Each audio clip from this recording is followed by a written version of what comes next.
Em muitos dos nossos encontros de discipulado, nós perguntamos um ao outro: como está seu relacionamento com Deus? Como está seu tempo de leitura, de oração da palavra? Sim, esta pergunta muitas vezes é uma pergunta que nos incomoda porque precisamos ser transparentes em responder.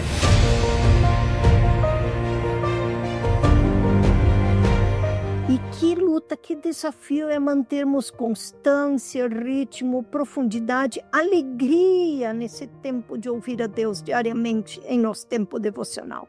Mesmo Jesus tendo um ministério tão ativo e com tantas demandas, ele separava esse tempo para ouvir ao Pai.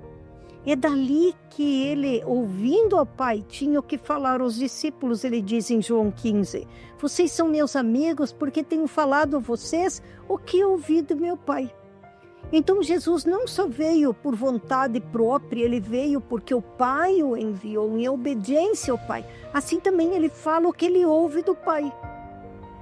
Então, para de fato sermos os pastores e os líderes que Deus quer que sejamos, nós precisamos nos desligar dessa confusão ao redor e escutar Deus. Precisamos ouvi-lo, precisamos aguardar que Ele fale. Então não é um silêncio só de ausência de falar, mas é como uma postura de silêncio diante de Deus. Não é só ausência de falar, é a expectativa santa de ouvir a Ele. A oração é a nossa resposta ao chamado de Deus. A primeira palavra sempre é de Deus.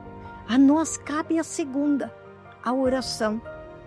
Porque estou ouvindo Deus, então posso orar respondendo ao que tenho ouvido de Deus. Marta, em Betânia, abriu a sua casa para Jesus, mas não significa que ela tenha aberto o seu coração para Jesus. Ela estava tão ocupada querendo servir que não havia tempo para abrir o seu coração e ouvir Jesus. Na sua ânsia de servir, ela quase perdeu a oportunidade de conhecer a Jesus, de ouvir o coração de Jesus, de ouvir o que Jesus tinha para contar sobre o que estava ouvindo do Pai. Então o ativismo de Marta e a contemplação de Maria, eles não precisam estar em oposição, mas podem estar em equilíbrio. Maria, mais tarde, demonstra fé e confiança que adquiriu aos pés do Mestre. Leia João 11 no episódio de Lázaro que é levantado dos mortos. A Marta, que é audaciosa, que quer servir, se torna mansa. E Jesus diz, Marta, ainda hoje verás, porque tu creres, tu vais ver aqui a glória de Deus. Que precioso, não é assim, meus irmãos? Que Jesus não deixou a Marta presa só no seu ativismo, ou a vida de Maria não foi só contemplação.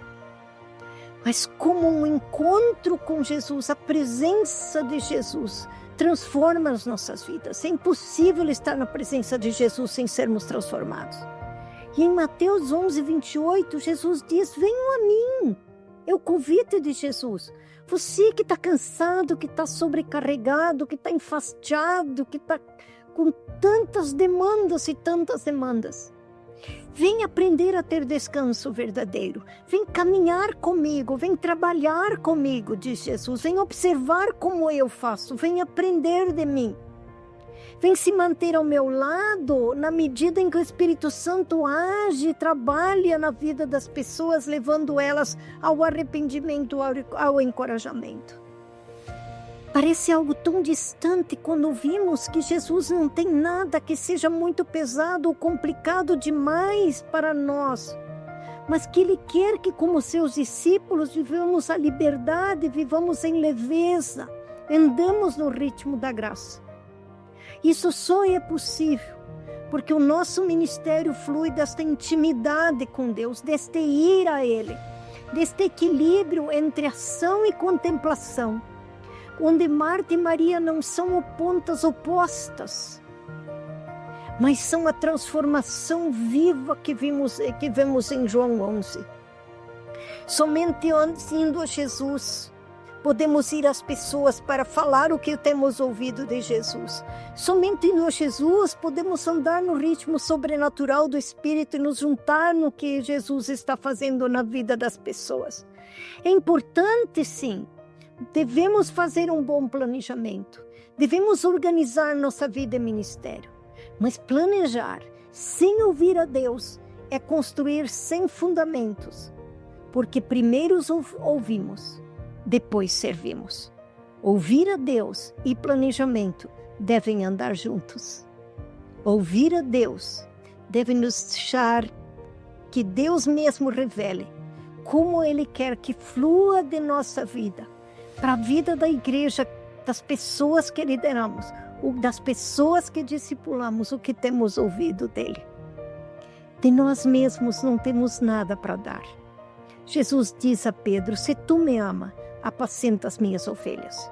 Só posso apacentar as ovelhas se sou apacentada por Jesus. Então, meus irmãos, minhas irmãs, podemos servir, podemos planejar, mas a partir do que temos ouvido de Deus. Um abraço.